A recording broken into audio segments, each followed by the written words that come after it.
To today all the way from Shakespeare's Globe Theatre you can see back behind me. And this is actually a reconstruction of the original Globe Theatre, which was about 230 metres back that way. But in 1599 when it was built, about 14 years later, it was destroyed in a fire. So this reconstruction was the vision of actor and director Sam Wanamaker. He dreamed for over 20 years to create this thing. He had a lot of problems to overcome, including, fire, building regulations, etc. But in 1997, it finally got opened up to the public, and it has the only thatched roof. I don't know if you could see the roof. The only thatched roof in London since the Great Fire of London in 1666, and it's 100% funded by the public with no government assistance. And today's quote comes from the famous playwright William Shakespeare, arguably the best playwright in the English language. He wrote over 38 plays, including ones that I'm sure you're all familiar with, being forced to do them in high school in English: King Lear, Macbeth, Romeo and Juliet, Merchant of Venice, etc., etc. So his quote is this: "Nothing is either good or bad, but thinking makes it so." Nothing is either good or bad, but thinking makes it so. Let's look at the first part of that quote. Nothing is either good or bad. It means that nothing has any intrinsic meaning. So as an example, if I say to you something like stock market crash, is that a good event or a bad event? Some people think it's bad because they got all their money in there, and some people think it's good because they can start picking up specials or bargains.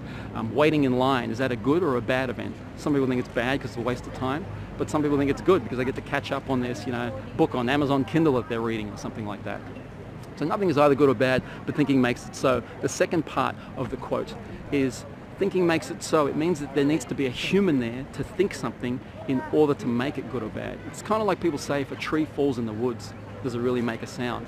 Well, I would also say that if something happens, like something A crashes into something B, is that good or bad? Without a human there to make it so. And this is really foundational to your own learning and, I believe, personal development, to realize that we as human beings are meaning-making creatures. We decide if things are good or bad, and we can either make things empowering for us or disempowering.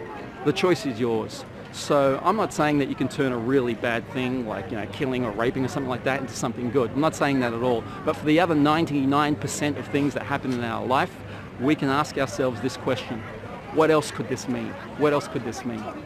So, as an example, public speaking. Is this a fearful event, something you really want to avoid? Or can you change the meaning to it being exciting, like catching a roller coaster or something like that? Carrying groceries home. Is this a really laborious thing that you want to avoid? Or, as guys sometimes do, we turn it into a fun thing like bicep curls or something like that. So I remember this happened to me, a really big example happened to me when I was 31. Because at the time I was kind of in a crossroads in my life. I didn't really know what I was doing, really lost, confused, sad, bordering, I wouldn't say depressed, but it's depressing. And it's because I had tried so many things in life. I was working in the bank, did IT, worked for Anthony Robbins for 2 years, did multi-level marketing, then switched again and decided to do personal training, then switched again and back to another personal development company. And I just thought to myself, what are we doing, Cham? We're just going around in circles. And it got worse because I'd look at my friends and they've actually got good careers, good money that they're making, good path.